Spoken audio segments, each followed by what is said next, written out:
The Grand Assembly Hall of Shadows. Tethys Prime I had been can't built go to on. impress. Stay with me. Thousand-year-old stone, carved into Shadows. sweeping arches, I can't filled now go with the on. light of Stay 100 with floating me. lanterns and the noise of 100 different species trying very hard to like each other. The annual cultural exchange gathering was the Galactic Union's most ambitious tradition and its most exhausting one. Delegates, diplomats, and assorted dignitaries moved through the hall in practice formations, exchanging pleasantries in a dozen languages while privately counting the minutes until they could leave. Lyra Voss stood near the edge of the room and did not pretend otherwise. She was 32 years old and had earned every one of those years the hard way. Her skin was the deep purple of a storm front, and the silver markings that ran from her wrists to her shoulders told the story of her service in the Zenthari tradition. Each line added after a battle survived, a mission completed, a life saved or taken in the name of something larger than herself. She wore her uniform because it was required and because she had nothing else to wear to events like this. The metals on her chest caught the lantern light and threw it back in small, indifferent flashes. The music coming from the central stage made her jaw tighten. Duovian symphonic work. 4 musicians playing instruments that looked like they had been assembled from the parts of other, better instruments. The sound they produced was technically impressive and deeply unpleasant, a kind of sustained wailing that the Duovians considered the height of emotional expression. To Lyra, it sounded like a plasma coil being slowly destroyed. She was considering leaving, weighing the political cost against her remaining patience, when a voice spoke beside her. Not at her, beside her. A quiet voice aimed at the same direction she was looking, as if the person speaking was simply thinking out loud and happened to be standing close enough for her to hear. Not a fan of the Duovian symphony? She turned. The man standing next to her was human. Average height for his species, which meant he stood a head shorter than most of the Zenthari in the room. Brown hair that fell slightly across his forehead. Eyes the color of old forests, deep green with flecks of something darker. He was holding 2 glasses of something amber, and he was looking at the musicians with an expression of mild, genuine suffering. He wore civilian clothes, nothing remarkable, a jacket that fit well enough, a shirt that had been pressed but not recently. No medals, no rank insignia, no indication of anything beyond the basic fact of his presence. He offered her one of the glasses without looking at her. "It sounds like someone is torturing a plasma coil," Lyra said. The human laughed. It was a quiet sound, lower than she expected, and it cut through the noise of the room without competing with it. He finally looked at her, and she noticed that his smile reached his eyes completely. The kind of smile that takes effort to manufacture but costs nothing when it is real. He paused for a fraction of a second before answering. The pause was brief enough that most people would not have noticed it. Lyra noticed everything. It was the pause of someone choosing between 2 answers. "Calder," he said. "Calder Hale. I work in the Union Archives, Historical Records Division." She accepted the glass. Lyra Voss, Union Defense Fleet, an archivist. She heard herself say it the way she would have said the word civilian to someone who had wandered onto a training range. Flat, not unkind, simply accurate. Calder Hale did not flinch. "Some people find peace in boring work," he said. He looked back at the musicians. "There is value in quiet things, old documents, forgotten stories. The truth that gets buried under more exciting versions of itself." She had said something dismissive, and he had responded as though she had said something worth thinking about. She filed that away without knowing why. They talked, first for 20 minutes, then for an hour, then for 2. Calder asked her questions about Zenthari culture that she had never been asked before, not by humans, not by any other species. He did not ask about weapons. He did not ask about battle tactics or casualty rates or the infamous Zenthari campaign against the Vorn Collective that most outsiders knew only from dramatized Union broadcasts. He asked about the poetry. He asked about the family structure, the way Zenthari households were organized around the concept of the shield circle, every person both protected and protecting. He asked what the silver markings meant to her personally beyond the formal tradition. She told him. She was not entirely sure why, except that he listened in a way that made talking feel like something other than performance. He had been stationed at the Tethys Prime Archive facility for 7 years, he told her. Before that, he had worked for the American government in some capacity he did not elaborate on. He lived alone. He cooked, read ancient texts from civilizations that no longer existed, and spent considerable time wondering what those civilizations had gotten wrong. Why study dead cultures, she asked. Because they have lessons for the living, Calder said. Every civilization that fell made mistakes. Every species that went extinct ignored warning signs that were visible if anyone had been paying enough attention. If we study them carefully enough, maybe we can avoid their fate. He said it quietly, without drama. And Lyra had the distinct impression that he was not only talking about ancient history. They met again the following week. And the week after that, his messages would arrive after her patrol missions. Simple things, an observation about a document he had translated, a question about a tactical decision from a war 3 centuries past, an invitation to a restaurant she would never have found on her own. The restaurant served authentic human food from the American tradition, slow-cooked things with deep flavors, and Calder had explained each dish with the same care he brought to everything else, as though the history of a recipe mattered as much as the taste. It did, she came to think, it did matter. 2 years after they met, he proposed. They were in his apartment, dinner on the table, ordinary Tuesday evening light coming through the window. He did not get down on one knee. He simply looked at her across the table and said that he knew Xanthari marriage customs were different from human ones and that he would learn whatever he needed to learn, but would she consider binding her life to his, in whatever way felt right to her? She said yes before he finished the sentence. Her family was skeptical. Her father, a decorated general who had served 30 years in the Xanthari fleet, could not understand why his daughter would choose a human records keeper over a proper Xanthari warrior. Her mother used the word novelty in a way that was meant to sound like concern. Her commanding officer at the time said nothing directly, but scheduled 3 additional mission briefings in the 2 weeks before the wedding, as if keeping her busy might change her mind. None of it changed anything. At the ceremony, Calder stood before her in traditional Xanthari ceremonial robes and spoke the ancient vows in her language with pronunciation so precise that 3 of her warrior relatives wept. He had spent 4 months learning them. She knew this because she had found his practice recordings once, hidden on a datapad, his quiet voice working through the old words again and again until they came out exactly right. No one from Earth attended the ceremony on his behalf. When Lyra asked about it, simply and directly, the way she asked about everything, Calder had looked at the window for a moment before answering. I left that life behind, he said. This is my life now. You are my life now. She did not push. She had her own things she preferred not to examine in bright light. Everyone did.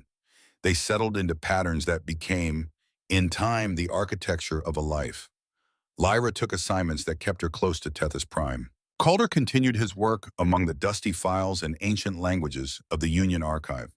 They cooked together on evenings when her schedule allowed, debated the relative merits of various approaches to braised proteins, and sat on their balcony after dinner watching the orbital platforms blink steadily in the dark above the city. It was, by any honest accounting, a good life, a quiet life, the kind that people who have survived difficult things spend years trying to build. And Lyra Voss, who had survived more difficult things than most, was not inclined to examine her happiness too closely. But she was still a warrior. She had been one since she was old enough to train, and 22 years of combat instinct did not simply go quiet because she had found something worth protecting. It watched. It cataloged. It noted things she had not consciously decided to notice. The first thing she noted was the doors. In every room they entered together, in restaurants, in briefing halls, in the homes of friends, Calder always positioned himself with his back to a wall and a clear sight line to the exit. She assumed at first that it was a quirk, the kind of unconscious habit that meant nothing. But she was a commander. She knew what that habit looked like when it was unconscious, and she knew what it looked like when it had been trained into someone over years until it became reflex rather than preference. Calder's version looked like the second kind. Then there were his eyes. Not the color, not the expression, the movement. In any new environment, his gaze would conduct a quiet, methodical sweep of the space, cataloging positions, distances, potential complications. She had watched officers with 30 years of field experience do the same thing. She had done it herself. She recognized it this way you recognize a voice from your past, not because you are listening for it, but because something in it was already familiar before you consciously registered it. Then there were the scars. She had seen them early, of course. The texture of old wounds on his hands, along his left forearm, a thicker one at the edge of his ribs that she had felt without mentioning. She had noted them with curiosity and a kind of reflexive tenderness. But she was also a person who had spent 22 years studying the way violence writes itself on a body, and the scars on Calder Hale told a story that had nothing to do with archival work. They were old, all of them, well-healed, professionally treated, but numerous in a way that spoke of sustained and repeated exposure to situations where harm was the primary environment. And then there was the box. She found it in their storage room 18 months into the marriage. On an afternoon when she was pulling out old mission equipment. It was military grade, the kind of case that organizations issued when the contents needed to survive anything short of a direct weapon strike. The biometric lock was keyed to his handprint. The exterior was covered in dust except for one corner where someone had recently wiped it clean. She called to him from the doorway. Calder appeared with 2 cups of tea. His expression was exactly what it always was. Calm, attentive, warm. But his eyes moved to the case for one fraction of a second, registered it, and returned to her face. "What is in the case?" she asked. "Old things from my time on Earth," he said. "Nothing important anymore." She looked at him, he looked back at her. His face told her nothing except that he believed what he was saying, or that he needed her to believe it, and she was not certain those were different things. She chose to believe him. Not because she was naive. She was the furthest thing from naive. She chose to believe him because the life they had built together was good and warm and real, and because she understood the way people who have their own locked things understand that everyone keeps some part of themselves behind a door that only opens from the inside. She left the case where it was. The unease surfaced late at night, in those hours when the mind stops performing its daylight version of itself. She would lie still and watch him sleep and think about what she had cataloged, organizing the details the way she organized tactical data, looking for the pattern that connected them. Even in rest, Calder had a quality she had felt from the first weeks, but never named. A controlled stillness that had nothing to do with simply being asleep. He slept lightly. He woke at sounds she could barely register. He oriented toward windows and doors in his sleep without waking, as though some part of him was always standing watch, always listening for the thing that had not arrived yet. She told herself she was imagining things. He was an archivist. He cooked elaborate meals and read ancient languages and asked questions nobody else thought to ask.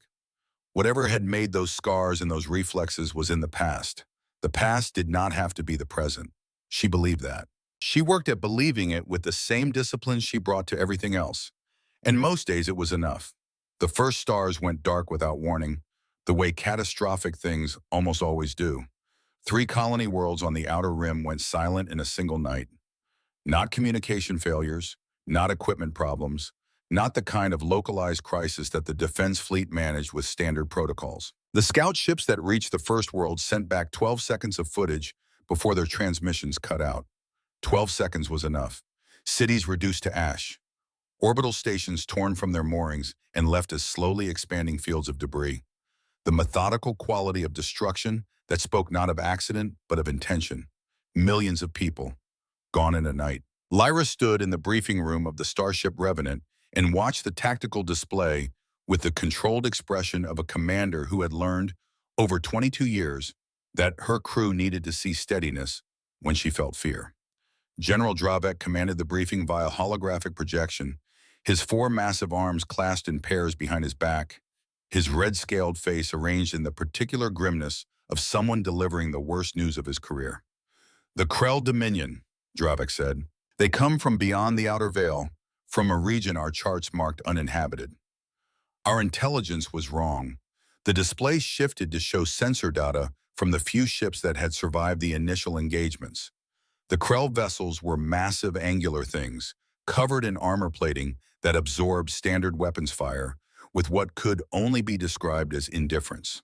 Their ground forces stood 3 meters tall, encased in exoskeletons that multiplied their already considerable strength. Early engagement reports were not reports so much as final transmissions from commanders who had understood, in their last moments, that they were facing something the Galactic Union had not prepared for. The Union had lived in peace for 2 centuries. Peace was excellent for culture and terrible for military readiness. The gap between what the defense fleet could do and what the Krell were doing was not a gap. It was a canyon. Your fleet will join the defensive line at Sector 7, Dravek said. You hold there or the Krell push directly into core Union territory. Failure is not an option. Lyra did not point out that failure was always an option. It was merely an option with consequences no one could accept. That night, she called Calder from her quarters. The signal delay was several seconds at this distance, long enough to feel the space between them in a way that 3 years of proximity had allowed her to forget. His face appeared on her screen, and the familiar warmth of it, the simple, specific comfort of seeing him in their kitchen, with a pan steaming behind him, settled something in her chest that had been unsettled since the briefing. You are deploying, he said, not a question. Tomorrow, Sector 7, the outer defense line. Calder turned off the stove and sat down fully. He gave her his attention the way he gave everything his attention, completely, without reservation, as though the universe had reduced itself to exactly this conversation and nothing else was real. I will not tell you to be safe, he said. I know you are good at what you do. That is not very Zenthari of you, she said, and tried to make it a joke, but her voice caught slightly on the edge of it. No, Calder agreed, it is very human. We know the cost of victory. Sometimes the price is too high. They talked for an hour about small things. The tree in the courtyard below their apartment that had finally begun to bloom. The book he was reading about pre-contact civilizations on a planet whose name no longer appeared on any current charts. The restaurant on the corner that had changed its menu without warning, which Calder found personally offensive in the mild, genuine way he found things offensive. Ordinary things. The weight of ordinary things, which you only understand fully when you are about to leave them behind. Before the connection timer expired, Calder said something that she carried with her into the dark. War changes people, Lyra. Sometimes the quiet ones are the ones worth worrying about most. They have already been changed. They know what is coming. She wanted to ask what he meant.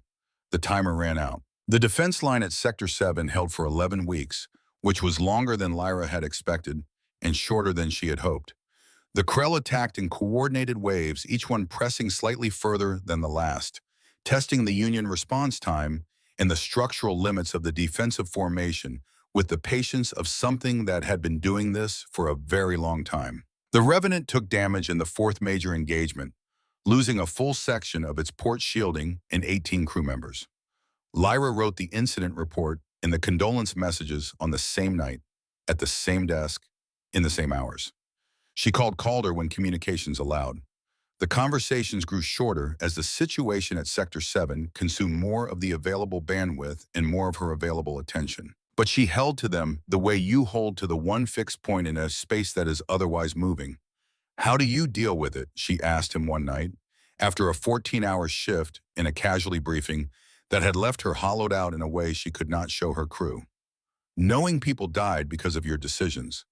The silence on his end lasted long enough that she thought the connection had failed. Then his voice came back, measured and low, carrying a weight she had not heard in it before. You remember them, every single one. You carry them with you and you make sure their deaths meant something. That is all you can do. You speak like someone who knows this from experience. A pause. 2 full seconds. Longer than the signal delay. Everyone who lives long enough knows loss, Lyra. But there was something in her eyes. Something that sat at the back of them, distant and heavy, that she had not seen there before. She wanted to reach through the screen and ask the question directly, the way she asked everything. What had he done for the American government? Why did he wake sometimes in the night and sit very still for a long time before lying back down? What was in the locked case? The real answer. Not the careful one. The connection flickered. The window closed. Weeks later, during a briefing on potential military resources, General Dravek mentioned in passing that the Union had sent inquiries to every member species with historical experience in sustained asymmetric conflict. They needed advisors who understood grinding, long-term warfare, people whose species had fought that kind of war before the Union existed. What about humans? Someone said from the back of the room. Earth had significant conflicts before unification, did it not? Dravek's expression did something Lyra had not seen it do before. It closed. Earth's unification period is classified at the highest levels, he said. What fragments we have access to suggest a level of sustained, organized violence that neither side once remembered. The soldiers who fought in those conflicts either died during them or were administratively dissolved afterward. New identities, new postings. The American government, in particular, ran programs that we have never been given full access to. He moved on. Lyra did not. That night, alone in her quarters, she used her command authorization codes to access the sealed sections of the Union's Joint Military Historical Database. Not because she expected to find anything specific, because a question had taken root in her and it would not stop growing, and she was a person who, when she needed to understand something, found out. Most of the files related to Earth's unification period were sealed behind clearance levels she could not reach. What remained was fragments, references, the edges of things that had been deliberately reduced to edges. She found mentions of special operations programs. She found casualty assessments that had been redacted so thoroughly that only the totals remained, numbers large enough to require a moment of stillness before continuing. And then she found a name, the architect. A single-page summary, heavily redacted, attached to an incident report from a conflict called the Cascadia Siege. The architect had ended the siege of Fort Caldera in a single night, had walked into the enemy command structure alone, had walked out 12 hours later with an unconditional surrender document signed by the opposing general, whose survival was described in the report as a deliberate choice on the part of the operative. No real name, no photograph. Every identifying field replaced with the same 6 characters. Sealed. But at the bottom of the page, in an administrative notation that had apparently been overlooked during the redaction process, a single line remained. Subject relocated under Article 17 Protocols. New identity established. Posted to Union Outer Rim Archive Facility. Relocation year, 12 years prior to current date. Lyra read it 3 times. Then she sat in the dark of her quarters for a very long time, not thinking, or perhaps thinking so many things simultaneously that the process felt like silence. She did not call Calder that night. She was not ready for what his face might tell her. The Krell broke through the Sector 7 line on a Tuesday. Not gradually, not the way the line had been bending for weeks, absorbing pressure and redistributing it and holding by increments. All at once, with a mass strike that overwhelmed the defensive formation in under 4 hours. 2/3 of the assembled fleet either destroyed or disabled, the survivors falling back in the organized chaos that competent commanders manage to produce when total chaos is the available alternative. Lyra kept the Revenant in the fight until the math became impossible. Then she pulled back with what remained of the defensive wing and began assessing from a position she would have described, if she were being honest, as very bad. She was tracking the tactical display when the Krell fleet made its next move.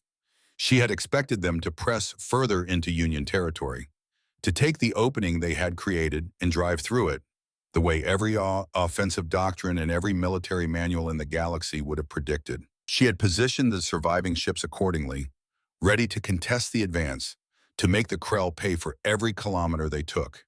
Instead, the Krell fleet turned, not toward the remaining military assets, not toward the secondary defense installations, or the strategic resource platforms that any rational analysis would have identified as the next objectives.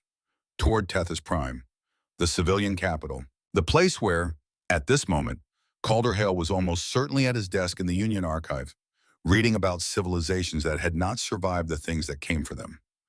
Lyra stared at the tactical display for 4 full seconds. Then she understood something that the display could not tell her directly, but that the pattern of the Krell advance made impossible to ignore. They were not bypassing military targets because they had underestimated them. They were bypassing them because the military targets were not what they had come for. They were looking for something, or someone. She thought about the sealed file, the architect, the redacted name. 12 years ago, she thought about a locked case with one corner wiped clean.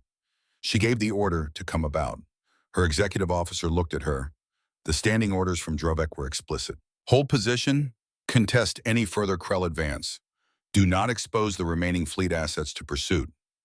Lyra told her executive officer what she thought of the standing orders with a clarity that left no room for discussion. The Revenant and the surviving ships that could still make the speed needed came about and drove their engines to their limits, pointed at a planet that was already sending up its evacuation signals, already filling the local communications bands with the organized panic of people who had not believed this was possible until it was.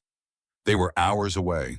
She opened a channel to General Dravek and reported her decision in full, the violation of the standing order, the reasoning behind it, and her willingness to face whatever administrative consequence followed. She was a commander. She made decisions with the information she had and accepted the cost of making them. Dravek listened. Then he said quietly before closing the channel, "Get there, Voss." She kept the channel to Calder's comm unit open and tried to reach him for the next 40 minutes. Watching the planet on the long-range display as the first Krell ships entered its orbital space and the defense platforms that had been designed for pirates began fighting a war they had never been built for. He did not answer.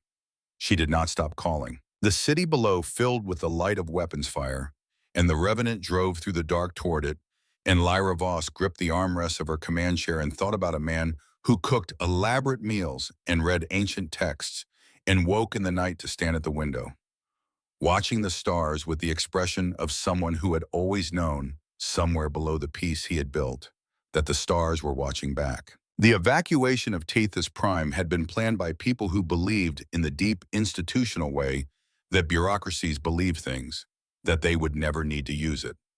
The plan assumed orderly queues.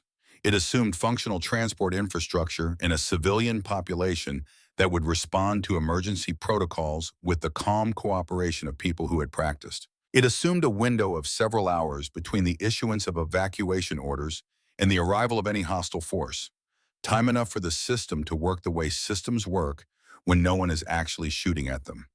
The Krell gave them 40 minutes.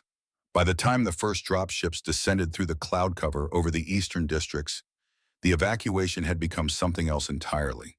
Not a plan, a pressure. 15,000 beings pushing towards spaceports and launch pads and any structure with wings, driven by the oldest instinct in the galaxy, the one that exists in every species that has ever survived long enough to develop language. The one that says move.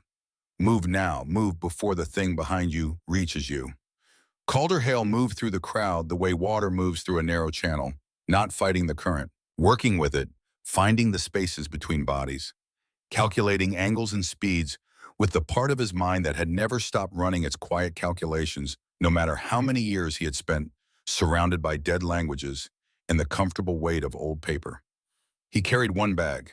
Inside it was the case, not the photo albums from their wedding, though they were on the shelf where he could have reached them in seconds. Not the small carved stone Lyra had brought back from her first patrol mission and left on his desk without comment, a piece of dark mineral from a world whose name he had later looked up in the archive files.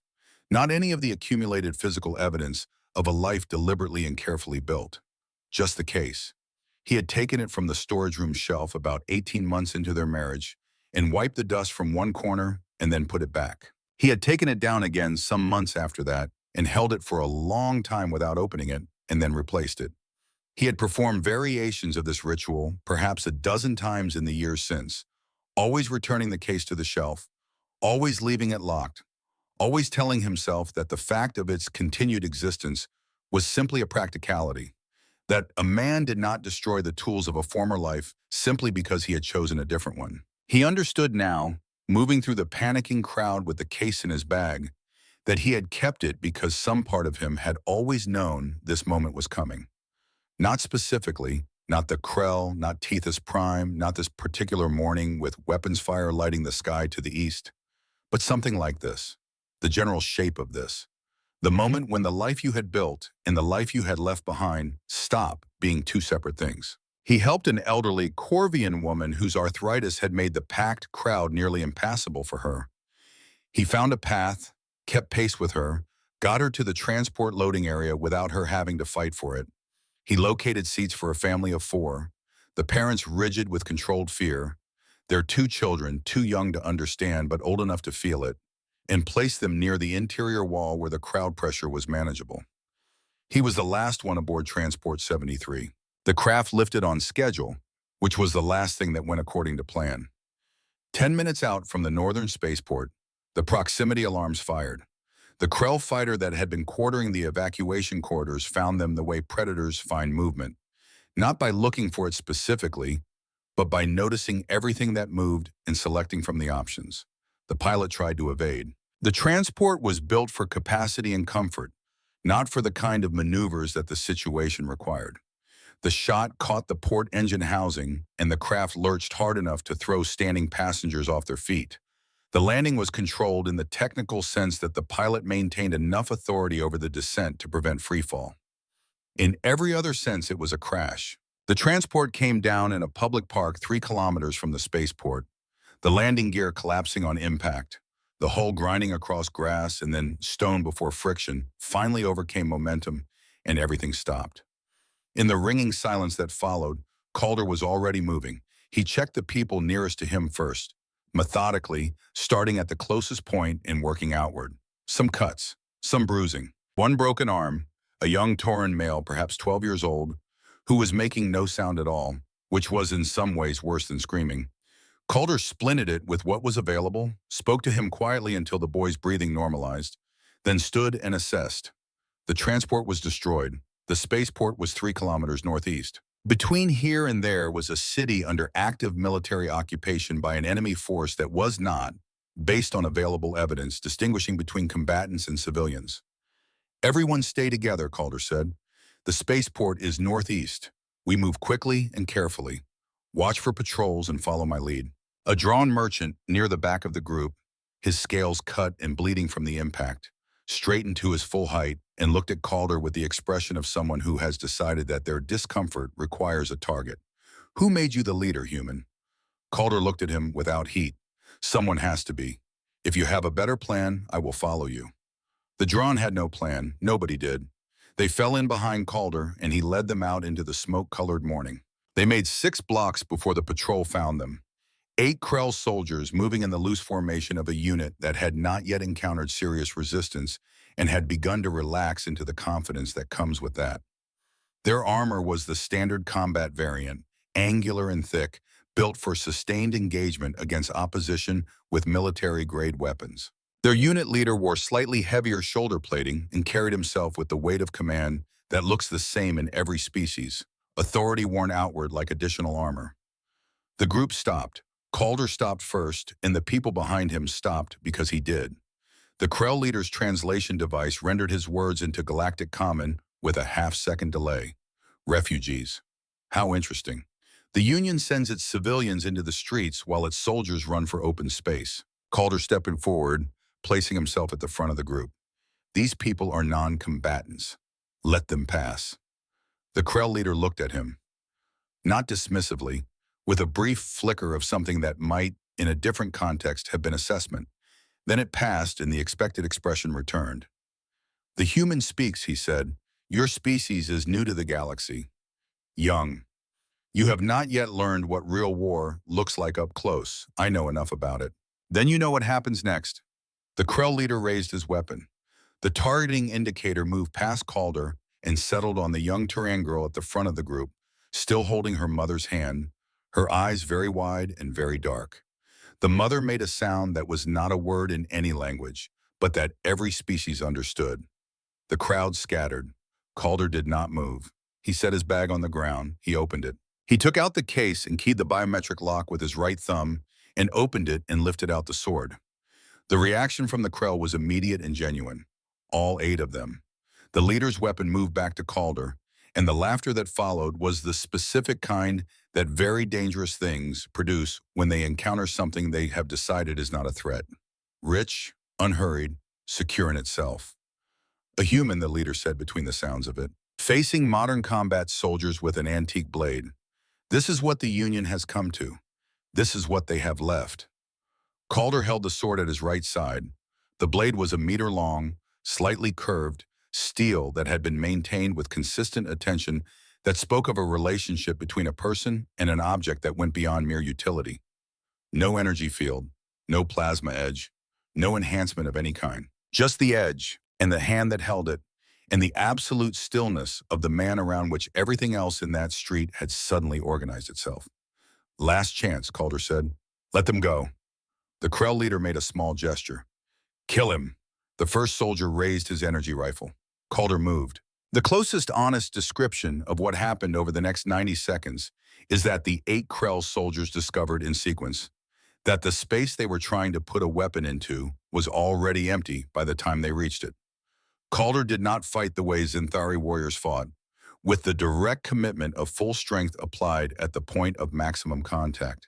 He fought with geometry, and with the precise and practiced understanding of angles and distances in the specific vulnerabilities of Krell armor that could only be acquired through the kind of study that requires actual Krell armor to study.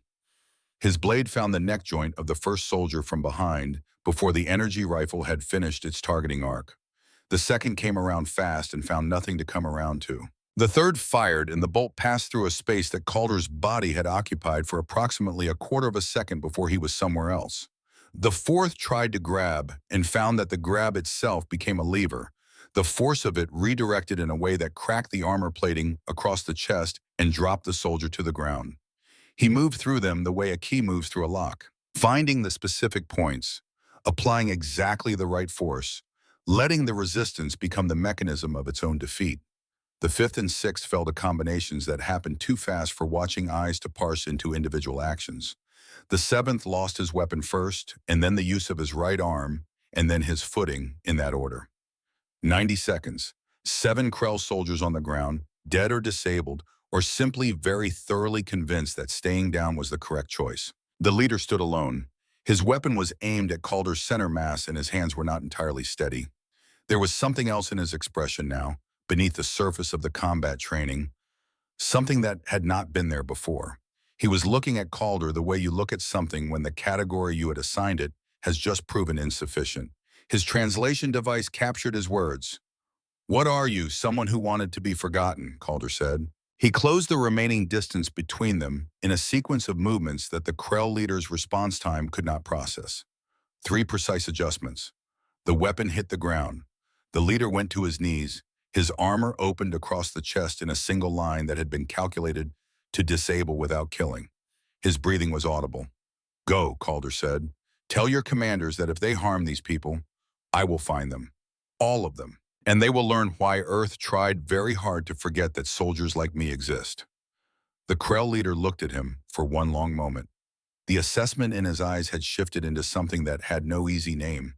Then he rose and moved away through the smoke, not running, but moving with the purposeful urgency of someone who has encountered a new category of problem and needs immediately to find people with better frameworks for it. Calder wiped the blade on a piece of cloth he had brought for exactly this purpose, because some habits survive everything. He sheathed the sword. He shouldered his bag. "We should keep moving," he said. "There will be more patrols." The elderly Corvian woman was the first to speak. She was looking at him with the expression of someone who has just had their understanding of something reorganized without being asked. "Where did you learn to fight like that, young man?" "In a war we do not talk about anymore," Calder said. He turned northeast and walked. After a moment, the others followed.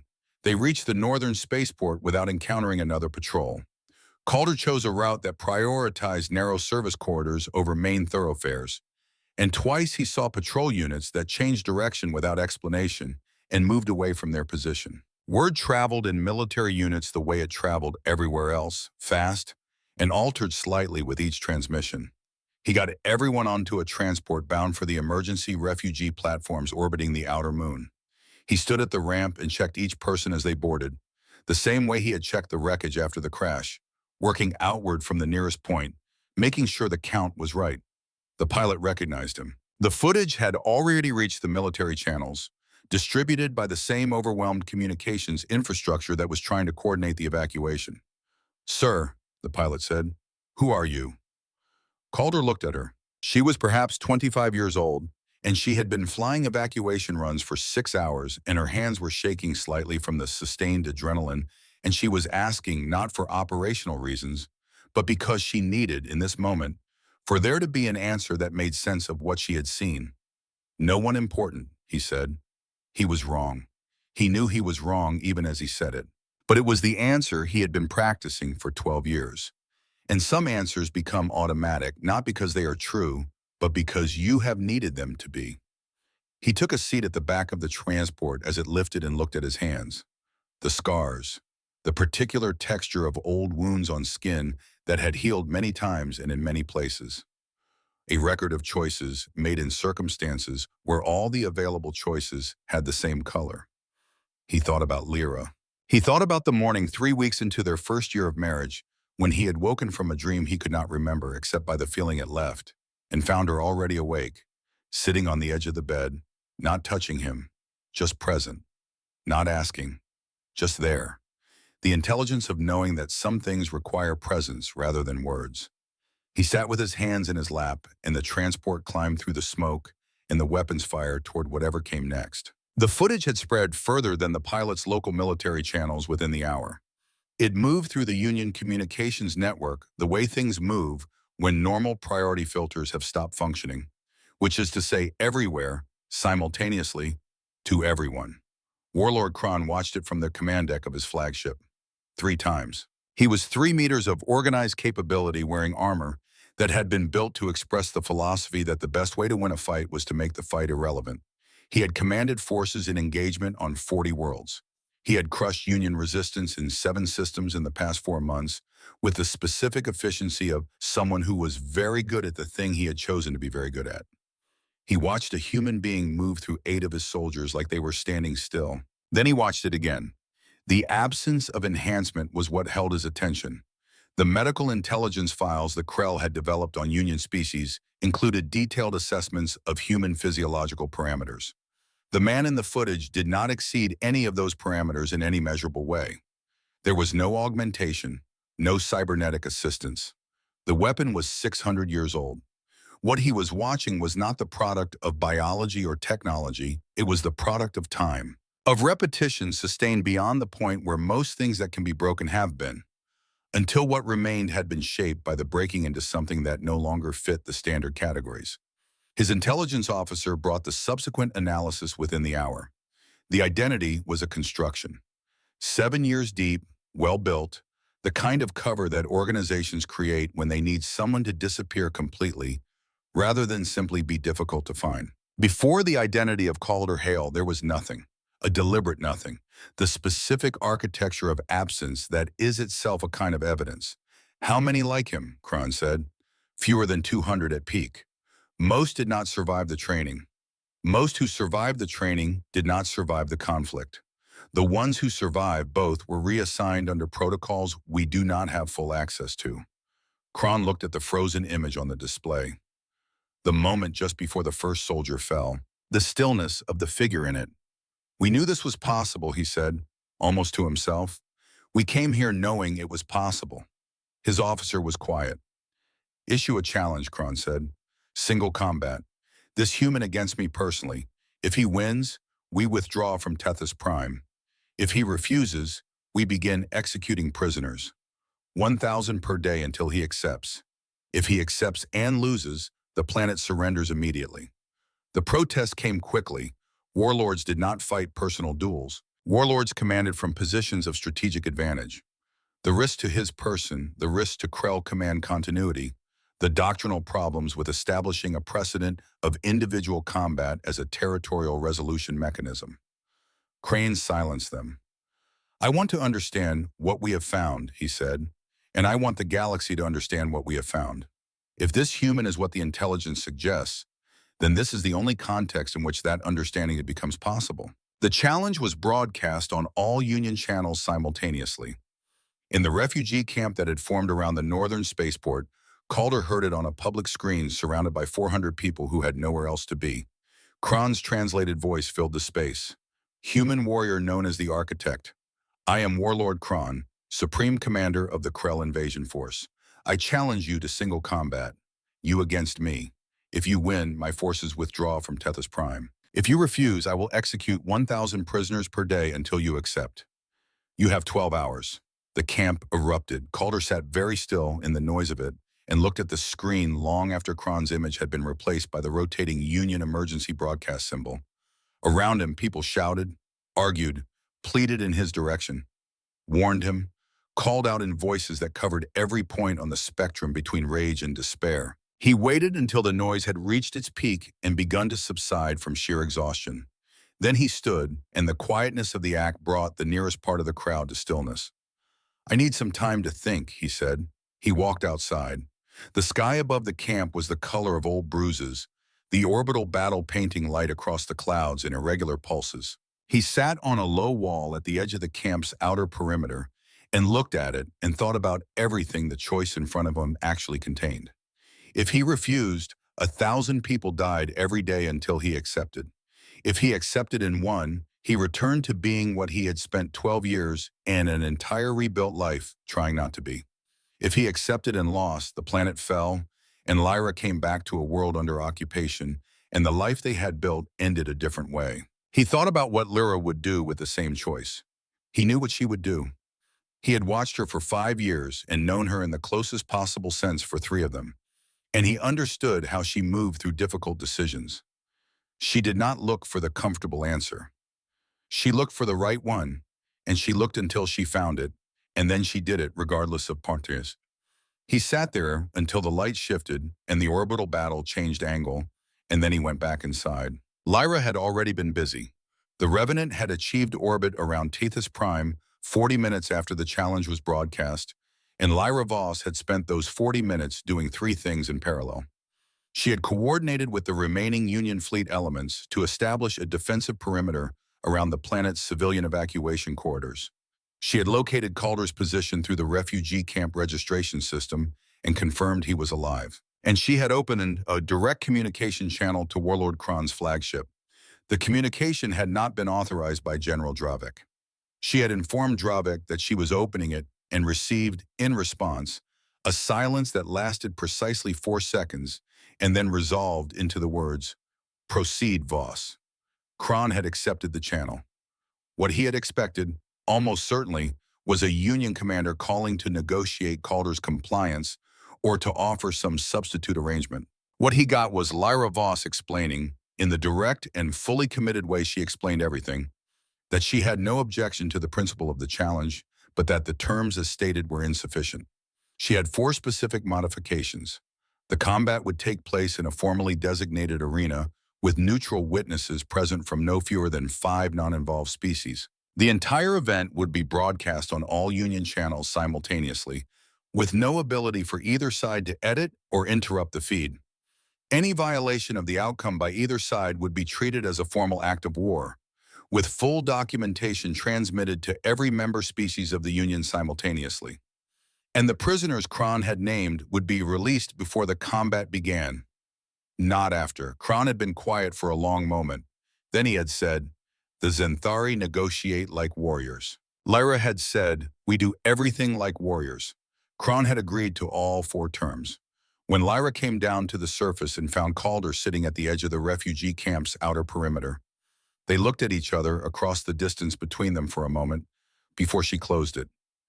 She sat beside him on the low wall, and they were quiet together for a time that felt shorter than it was, which was always the measure of time that mattered most. "I saw the footage," she said. "I know. Were you going to tell me?" "Eventually." Calder was quiet long enough that the silence was its own answer. "I wanted to be someone else first," he said. "I wanted to be someone else long enough that the someone else was more real than the original. I thought if the distance was large enough and the years were long enough, maybe the original would become a story. Something that had happened to a person who was not quite me anymore. And instead, the story came looking for me." He told her, not everything, not all at once, but the shape of it, the essential truth of it, the program, the training that had lasted 3 years and broken most of the people who entered it. The ones who survived the breaking had become something the American government found extremely useful and deeply uncomfortable to acknowledge directly. He had been among the most effective of them, which was a sentence he did not deliver with pride. He told her about Fort Caldera, about the night that had become a classified reference number in a file she had almost certainly already found. He told her about the months after the war when the war had not stopped being the war, even though the official fighting had ended, about the period when he had begun to understand that the thing he had become was not something you could simply decide to stop being the way you stop being employed at a job you no longer want. He told her about the moment he had recognized, with a clarity he could not argue with, that he had stopped feeling anything recognizable as discomfort about the work, that it had become neutral, that the neutrality was the problem, and that the American government, to its credit and perhaps to its own relief, had offered him a way out, a new name, a posting far enough from Earth that the distance itself was a kind of answer to a question he had not known how to ask. Lyra listened to all of it. She did not interrupt. She did not reframe or redirect or offer the kind of measured response that converts difficult truth into manageable narrative. She held her hands in her lap and looked at the middle distance and listened the way she did everything, completely. When he finished, she took his hand. She held it without speaking. Then she said, "Tomorrow morning you are going to walk into that arena and you are going to do what you do. And then you are going to come back." Not a question, a statement of what was going to happen, delivered with the absolute conviction of someone who has decided. "How can you be certain?"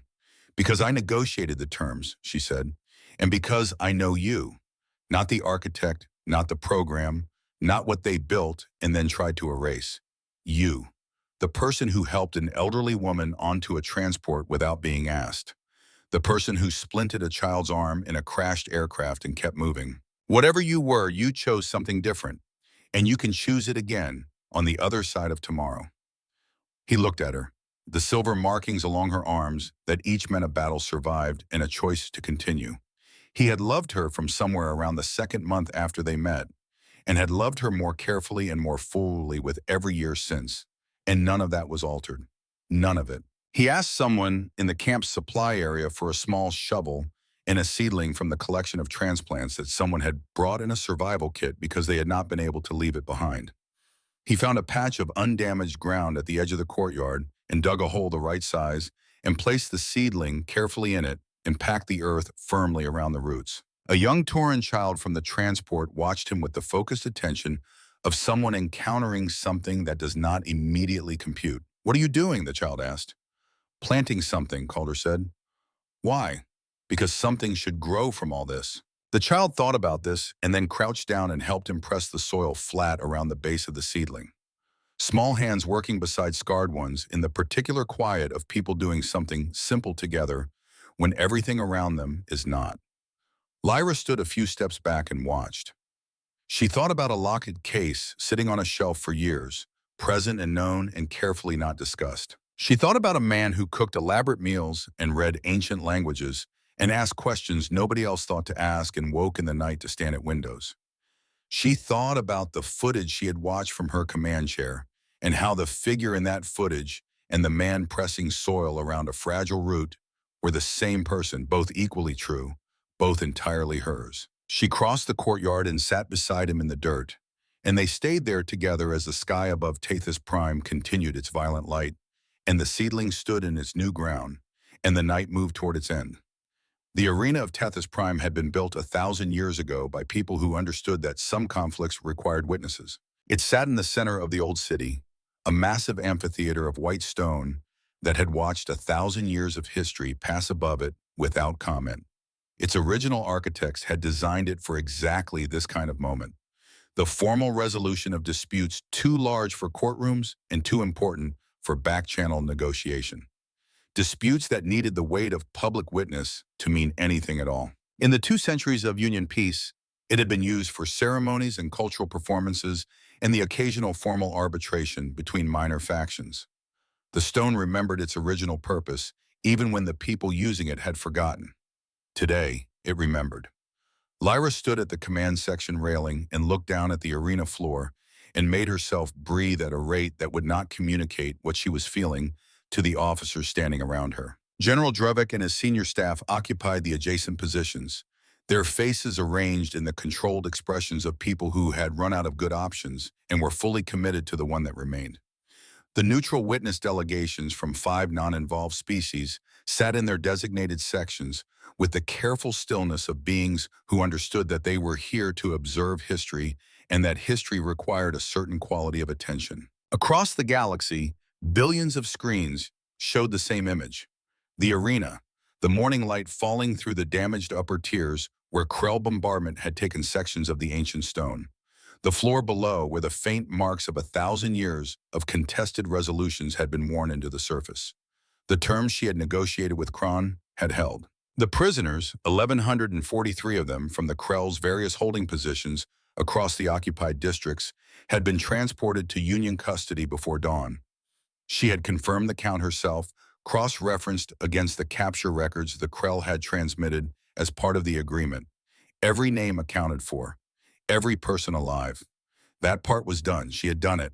What came next was not hers to do. She had understood this since the conversation in the courtyard, sitting in the dirt beside Calder with the seedling between them and the sky burning overhead. She had understood it in the way that commanders understand the limits of command, which is that you can shape the conditions and set the terms and put every available resource into the optimal position, but there is always a moment when the outcome rests on something you cannot control, and the quality of your leadership is determined entirely by what you do in that moment.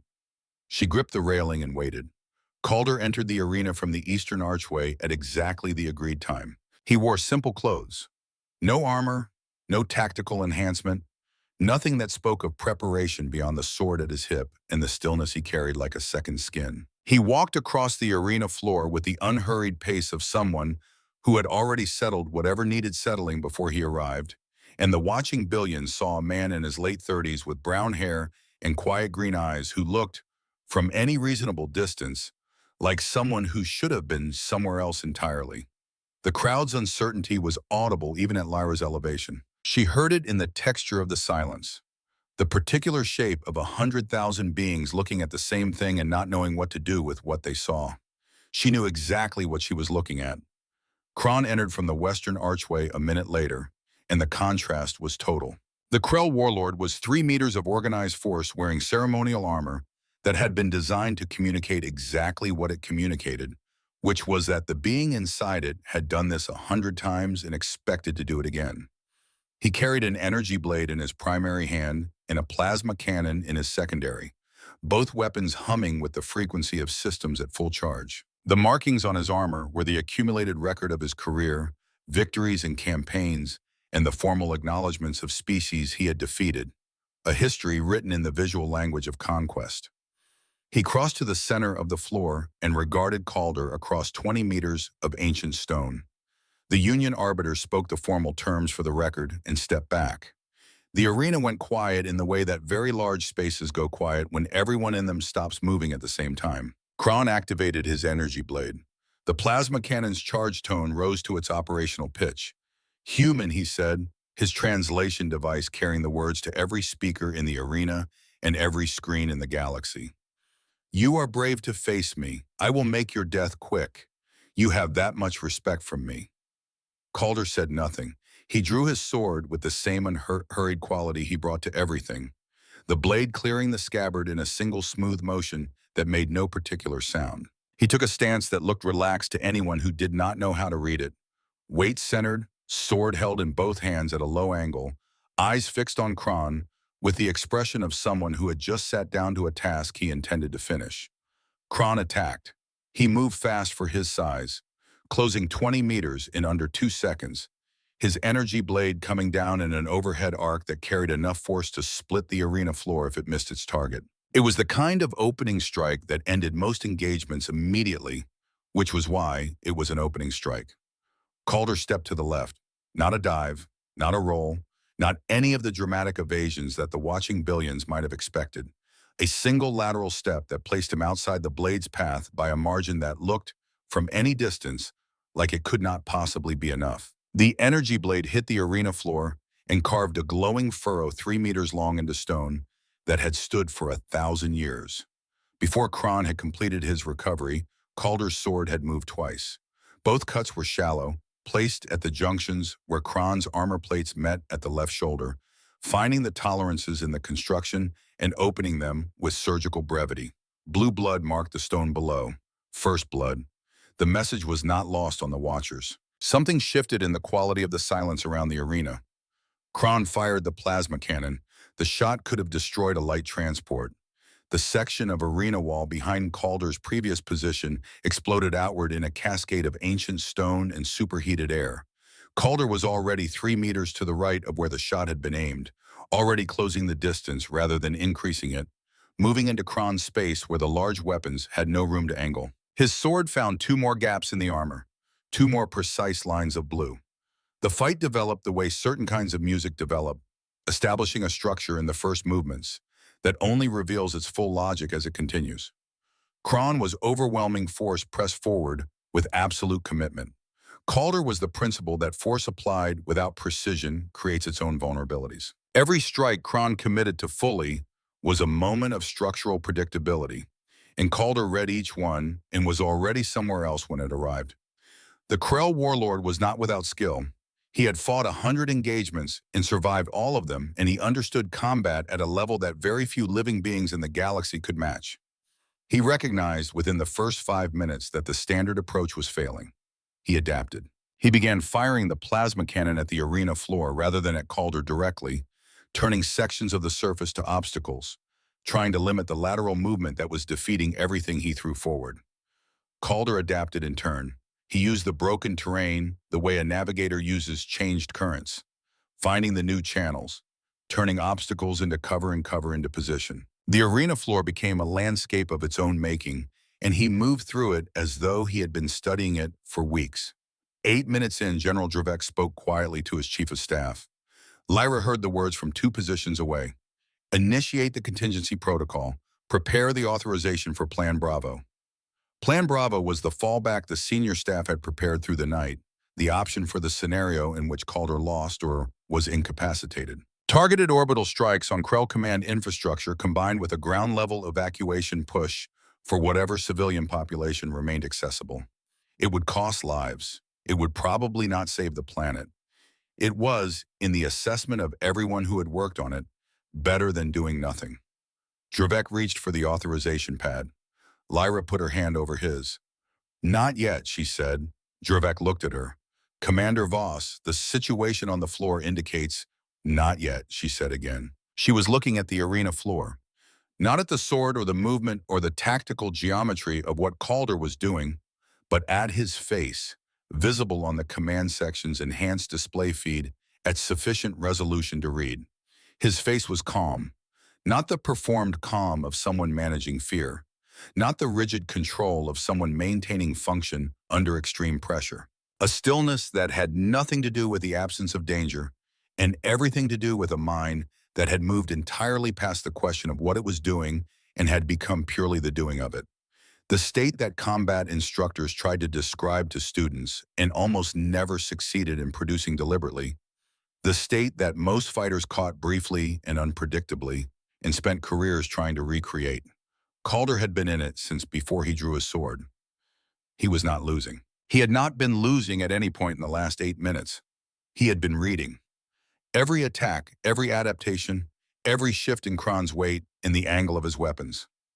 Assembling the complete picture of how the warlord fought with the same patient accumulation that Calder applied to ancient manuscripts, building toward an understanding that would be, when it was finished, comprehensive.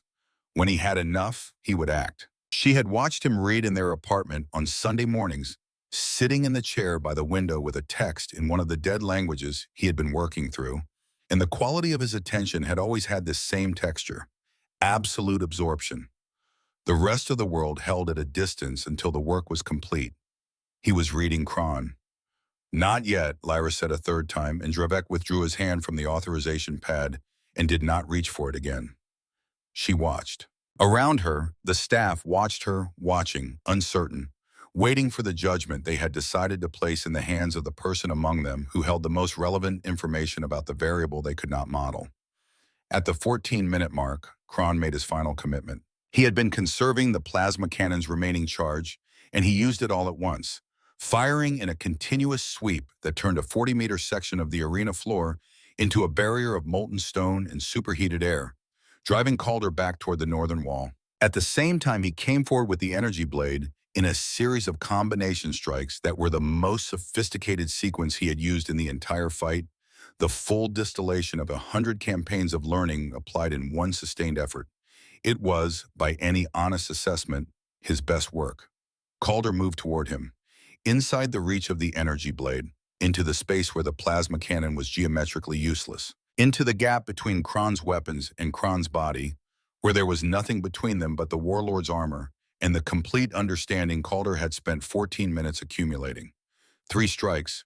The first took the energy blade at the power coupling where the blade met the hilt. The circuit severed and the blade died, leaving Kron holding an inert piece of hardware. The second struck the plasma cannon's charge housing at the single point where the housing had a tolerance gap, which Calder had identified from the way the weapon's discharge had varied across its firing cycles throughout the fight. The housing cracked and the cannon's charge dissipated in a controlled cascade that rendered it permanently inoperable. The third strike was placed at the hydraulic coupling in Kron's right leg armor, the one that had been showing the micro-tremor of a stressed component since the 7th minute, when a piece of falling debris had struck it at an angle that Calder had noted and cataloged along with everything else. Kron's right leg gave out. He went to one knee on the arena floor with the particular weight of something very large, accepting the fact of its position. His weapons were dead. His armor was compromised in 14 places, none individually critical, all of them collectively the record of what the last 15 minutes had actually been. Calder's sword came to rest at his throat. The arena held a silence of the kind that only exists at the hinge of things, when what is about to happen has not yet happened, and the full weight of both possibilities is present at once. Yield, Calder said. The word carried into the quiet to every corner of the ancient space and every screen showing it across the galaxy. There is no shame in losing to a better fighter. There is only the choice of what you do with the understanding that comes after. Kill me, Kron said. I have lost. In Krell tradition, death is the honorable resolution. No, Calder said. Death is easy. You have had 100 opportunities to die in your career, and you survived all of them, which means you are very good at surviving. Use that capacity now. Live with this loss. Learn from it. Become something better because of it. That is harder than dying. That is what takes real strength. He lowered the sword. He stepped back. The silence held for 3 full seconds, which in the context of what was happening felt considerably longer. Then Kron removed his helmet. His face was what it was. The sharp angles of Krell physiology, the deep-set eyes that had processed 100 battles with cold precision. Those eyes studied Calder now with the focused attention of something being fundamentally recategorized. He stood slowly with an effort that was visible and that he did not attempt to conceal. He raised his voice to the full operational volume of a warlord addressing forces across a battlefield, and the arena's acoustics in the broadcast systems carried it to every world watching. The human has defeated me in fair combat under witness terms. I acknowledge his victory. The Krell will honor the agreement. We withdraw from Tethys Prime. The sound that followed from the crowds, both in the arena and across the galaxy, was the sound of a very large number of beings releasing something they had been holding for a very long time. Lyra sat down. Her legs made the decision before she did. She sat in her command chair and breathed and watched the arena floor and felt the particular quality of a feeling she had no immediate name for, the feeling of having been right about something that mattered more than anything she had ever needed to be right about. Dravek beside her was still for a long moment. Then he set down the authorization pad and said nothing at all, which from him was the equivalent of a considerable speech. On the arena floor, Kron spoke again, not for the broadcast, directly to Calder, at a volume that carried to the command section and the nearest witness delegations, but not much further. There is something you should know, human, something we have not disclosed because the appropriate moment requires the appropriate context. Calder waited. We did not come to Tethys Prime by accident, Kron said. We did not target this world because of its strategic position or its resource profile or any of the conventional military assessments. We came here because of you, because of what the intelligence told us you were. Calder's expression did not change. We have known about the architect for 11 years. Fragments of intelligence gathered through channels we spent considerable resources developing. The record of a human soldier that Earth itself had tried to erase.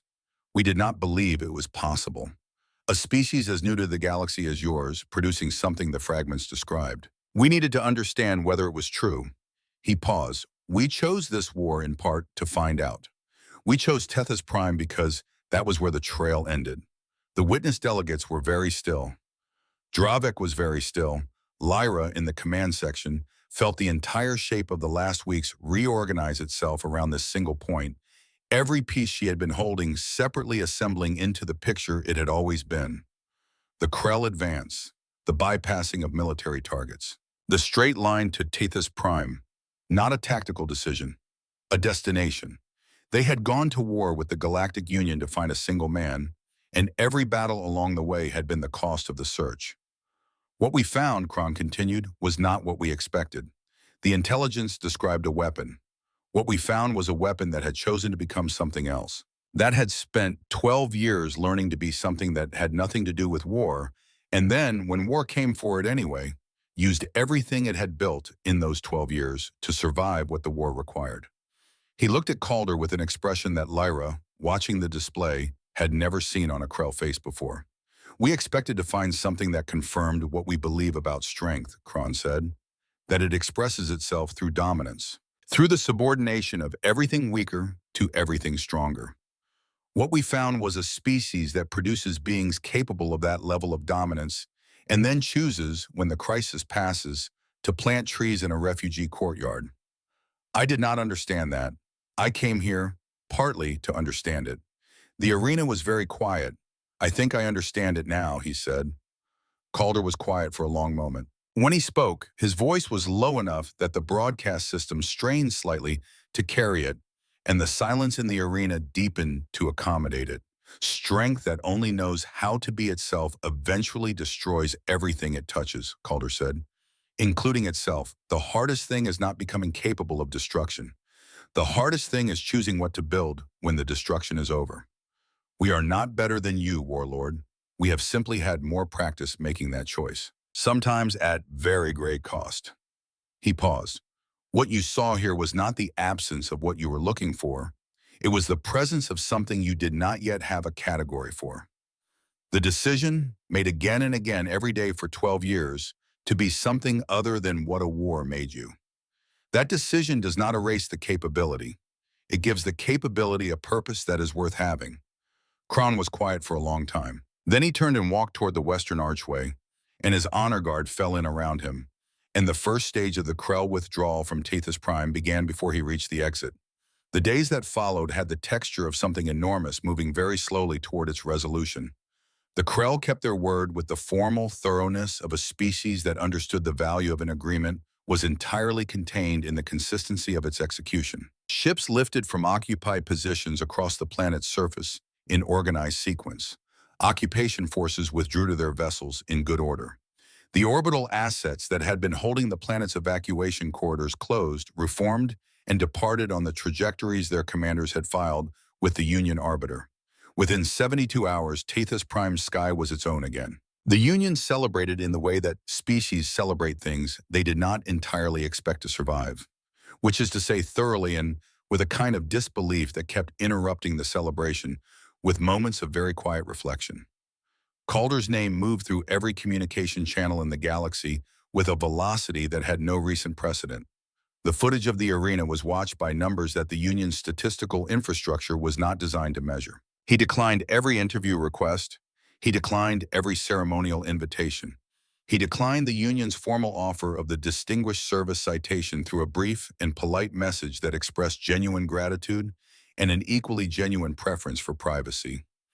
He returned to the archive the following week and sat at his desk among the dusty files and dead languages and continued the work that had been waiting for him. General Dravek presented Lyra with her promotion to captain in a ceremony attended by the senior staff and no one else, at her specific request. He told her in the direct way he said things he considered important, that in 40 years of service, he had met perhaps 4 people who had declined the Distinguished Service Citation, and that Calder Hale was the first one he considered to have been entirely correct in doing so. Lyra said, he saved the planet. Dravek said, you made it possible for him to save it on terms that would hold. There is a difference between force deployed and force wielded with judgment.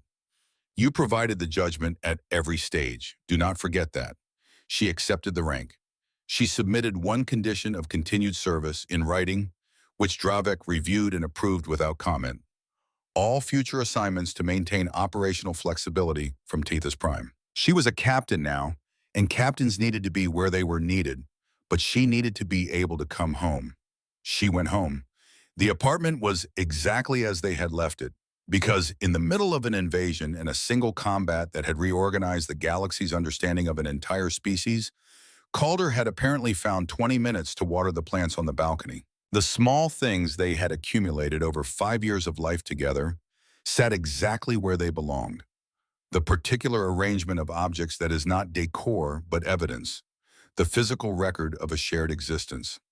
She stood in the kitchen doorway and looked at it and let the weight of the ordinary settle back into its proper place.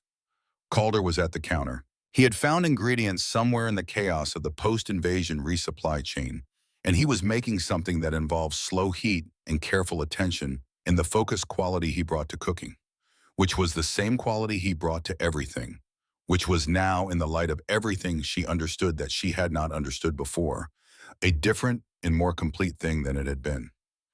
He heard her and looked up. The expression on his face when he saw her standing in the doorway was the same expression it had been the first time she had walked into his apartment for dinner, 3 months after they met, the expression of someone who cannot quite believe their specific good fortune and has decided, wisely, not to question it in case the questioning disturbs it. "You are home," he said. "I am home." She crossed the kitchen and stood beside him and looked at what he was making and asked about the technique. And he answered, and they talked about the food for a while, and then about the apartment, and then about the tree in the courtyard below, which had apparently bloomed in the 2 weeks they had been elsewhere, and about the things that needed doing in the coming weeks. The practical accumulation of life resuming itself after interruption. 2 days later, they went back to the refugee camp. The camp was in the process of being dismantled, the temporary infrastructure of crisis giving way to the slower work of reconstruction. People were returning to homes that had been damaged in various degrees and beginning the labor of deciding which damage was repairable and which required starting from something new. The courtyard where they had planted the seedling before the duel was still intact. The seedling was alive. It was small. It had not grown visibly in 2 weeks, which was not surprising, because seedlings spend their first weeks establishing roots that are invisible from above rather than producing the growth that the watching eye can register. But its leaves were green and carried the quality of health that speaks of a root system finding what it needs in the soil around it. Other people were in the courtyard when they arrived. Families from the camp who had not yet found somewhere to go, aid workers managing the transition, a group of young Turans who had organized themselves into a cleanup effort.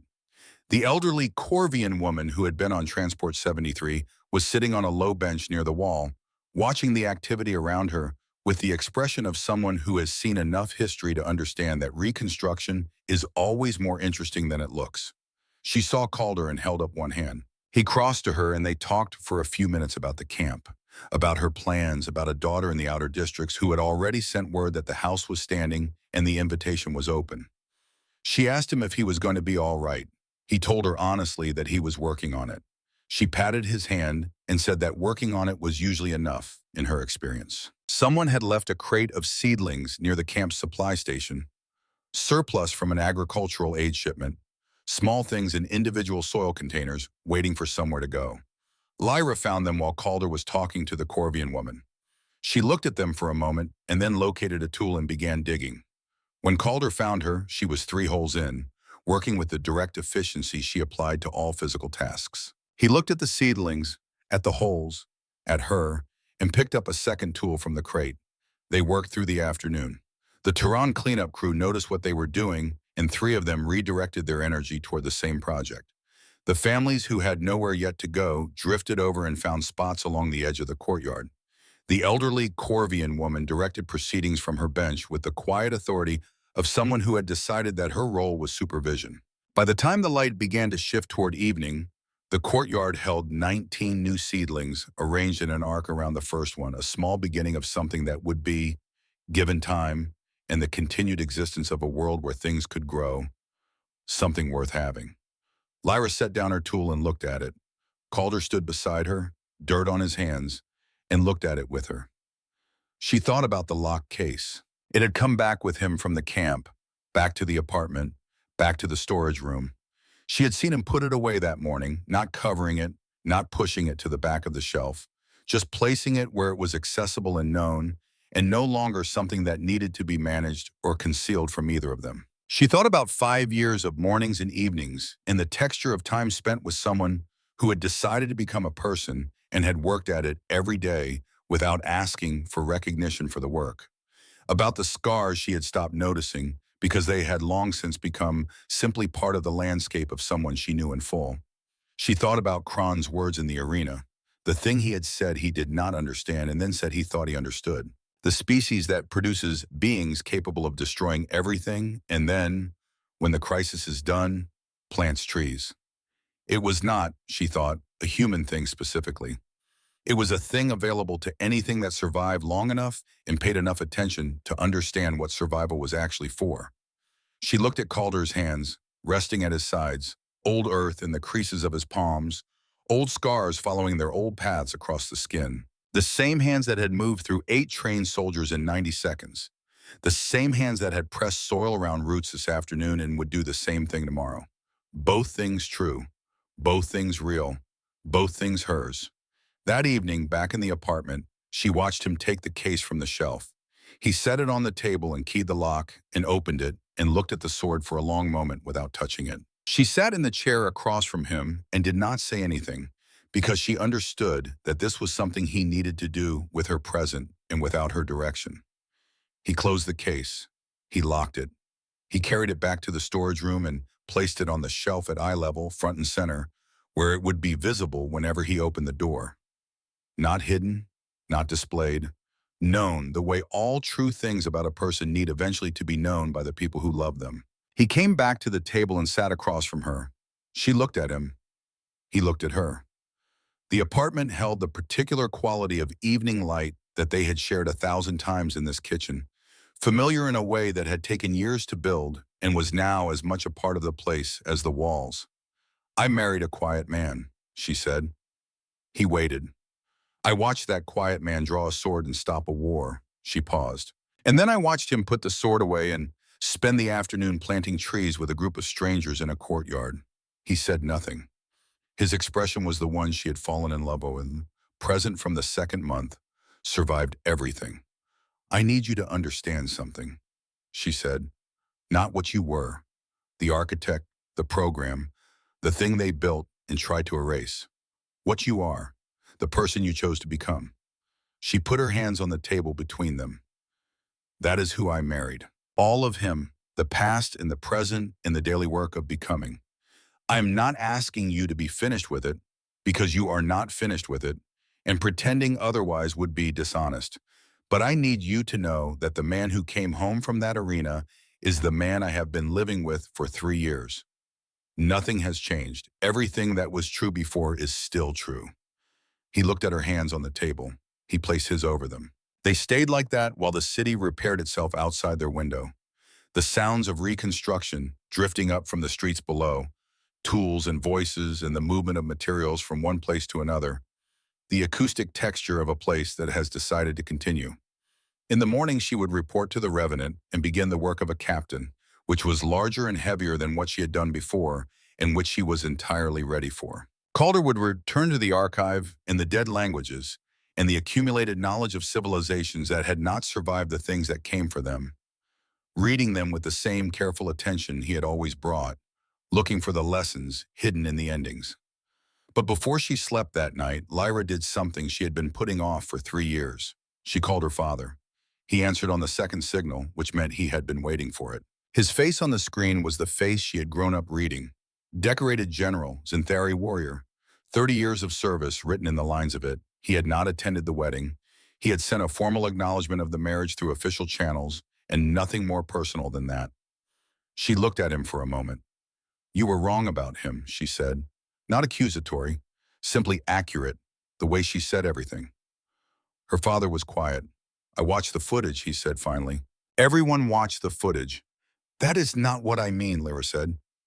She paused, finding the precise words for the precise thing she meant. "He is not remarkable because of what he can do. He is remarkable because of what he chose not to be every day for 12 years, when being in it would have been easier. That is what you missed. That is what I almost missed." Her father was quiet for longer this time. "I understand," he said at last. The words came carefully, from someone not accustomed to using them in this context. It is enough, Lyra said. Good night. She closed the channel and sat for a moment in the quiet of the room. Then she went to find Calder in the kitchen, where the kettle was already on and the evening was still ahead of them. And the city outside was learning, one repaired stone at a time, how to be itself again. Some things are worth protecting. Some people understand at great cost what those things are. And some choices, made once in the right direction, become the foundation of everything that follows, visible only later, in the green of a seedling that survived a war it never asked to witness, and in the steady hands of the people who planted it.